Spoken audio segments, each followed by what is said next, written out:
Market থেকে যখন বাসায় ফিরছিলাম তখন খেয়াল করি একটা আবাসিক হোটেল থেকে আমার স্বামী আর আমার আপন ছোট বোন অনু বের হচ্ছে। ওদেরকে একসাথে দেখে আমি যখন হাসি মুখে ওদেরকে ডাকতে যাব, তখনই হঠাৎ মনে হলো ওরা এই হোটেলে কি করে। হোটেলটা আমার পূর্ব পরিচিত। এই হোটেলের খোঁজ পিয়াস মানে আমার স্বামী সর্বপ্রথম আমায় দিয়েছিল। ভার্সিটিতে পড়া অবস্থায় আমরা দুইজন দুইজনকে বিয়ে করে ফেলি। তারপর প্রায় সময় এই হোটেলে এসে আমরা একান্তে কিছুটা সময় কাটাতাম। কিন্তু এত বছর পর পিয়াস সেই হোটেলে আমার ছোট বোনের সাথে। মুহূর্তের মাঝে আমার হাসি মুখটা বদলে গেল। আমার কাছে মনে হচ্ছিল আমি এই মুহূর্তে রিক্সা থেকে পড়ে যাব। রিক্সাওয়ালা কয়েকবার আমার দিকে ফিরে বলল, আফা কোনো সমস্যা? কিন্তু আমি কোনো উত্তর দিলাম না। আমি স্তব্ধ হয়ে শুধু বসেছিলাম। রাত 8টার দিকে পিয়াস বাসায় এসে কলিং বেল বাজালো। আমি দরজা খুলে হাসি মুখে পিয়াসের দিকে হাতটা বাড়িয়ে বললাম, দাও। পিয়াস পকেটে হাত দিয়ে অবাক চোখে আমার দিকে তাকিয়ে বলল, শ্রাবণী, খুব বড় ভুল হয়ে গেছে। আজ তোমার জন্য ফুল আনতে ভুলে গেছি। আসলে অফিসে কাজের এত প্রেশার ছিল যে দম নেওয়ার সুযোগ পাচ্ছিলাম না। আমি হাসতে হাসতে পিয়াসকে বললাম, আরে তুমি এমন করছো কেন? ভুল তো হতেই পারে। যাও তুমি ফ্রেশ হয়ে আসো, আমি টেবিলে খাবার দিচ্ছি। চুলায় তরকারি গরম করতে দিয়ে আমি ভাবতে লাগলাম পিয়াসের কথা। এত বছর সংসার জীবনে আজকে প্রথম এমন হলো পিয়াস আমার সাথে দেখা হয়েছে, অথচ ও আমায় কোনো ফুল দেয়নি। একবার অফিসে কি যেন একটা সমস্যা হয়েছিল। ওর বাসায় আসতে আসতে রাত 1টা বেজে গিয়েছিল। এত রাতে ফুলের কোনো দোকান খোলা ছিল না। পিয়াস তখন বাসার কলিং বেল না চেপে সোজা ছাদে চলে গিয়েছিল। ছাদ থেকে লাউ ফুল এনে আমার হাতে দিয়ে বলেছিল, শ্রাবণী, আমি আজও তোমায় প্রথম দিনের মতো ভালোবাসি। আজ সকালেও যে মানুষটাকে আমার খুব কাছের মনে হতো, সেই মানুষকে এখন আমার খুব অচেনা মনে হচ্ছে।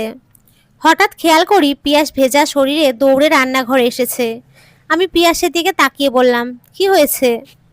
পিয়াস বিস্ময়ের চোখে আমার দিকে তাকিয়ে বলল, কি হয়েছে তুমি বুঝতে পারছো না?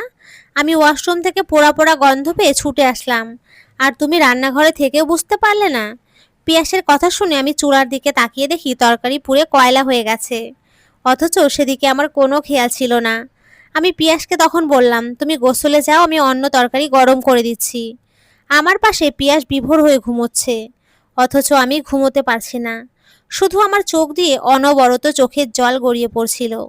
হঠাৎ পাশে থাকা পিয়াসের ফোনটা বেজে উঠল। ফোনের স্ক্রিনের দিকে তাকিয়ে দেখি আমার ছোট বোন অনুর নাম্বারটা জল জল করে ভাসছে। আমি তখন চোখটা বন্ধ করে শুয়ে রইলাম।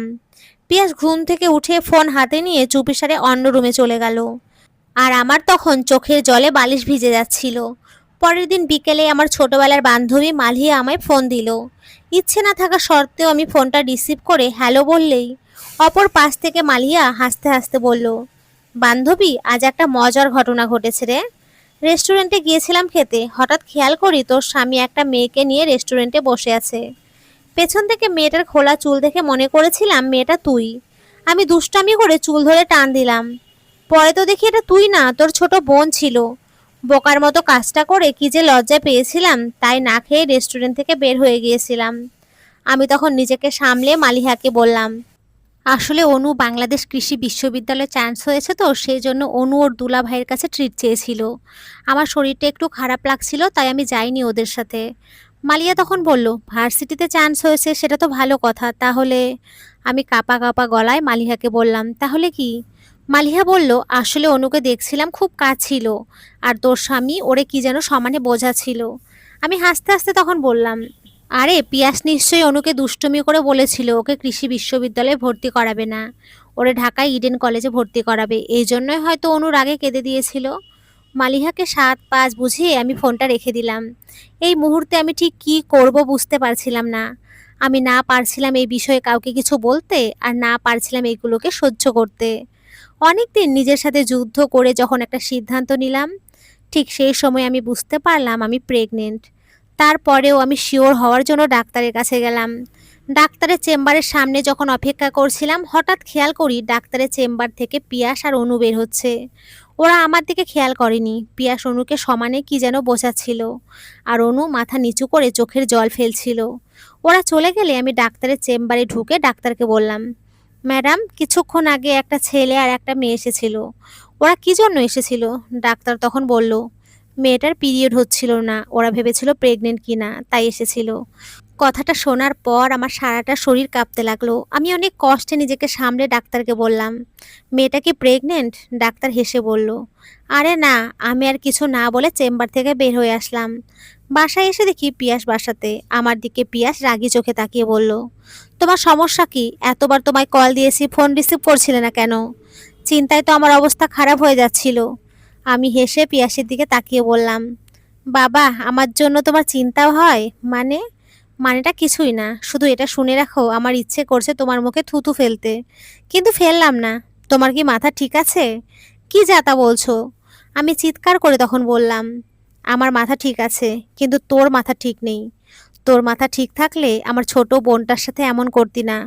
আমাকে তোর ভালো লাগে না মানলাম, দুনিয়াতে কি মেয়ের অভাব ছিল? তুই অন্য মেয়ের কাছে যেতি, আমি নিজ থেকে তোর জীবন থেকে সরে যেতাম, কিন্তু তুই তা না করে আমার আপন ছোট বোনটার কাছে গেলি। আরে আমার এই বোনটা তোকে ভাই বলে ডাকতো, আর তুই তাকে নিজের লালসার শিকার বানালি। আমার কথা শুনে পিয়াস মাথা নিচু করে চুপচাপ দাঁড়িয়ে রইল। আমি আর কিছু না বলে বাসা থেকে বের হয়ে গেলাম।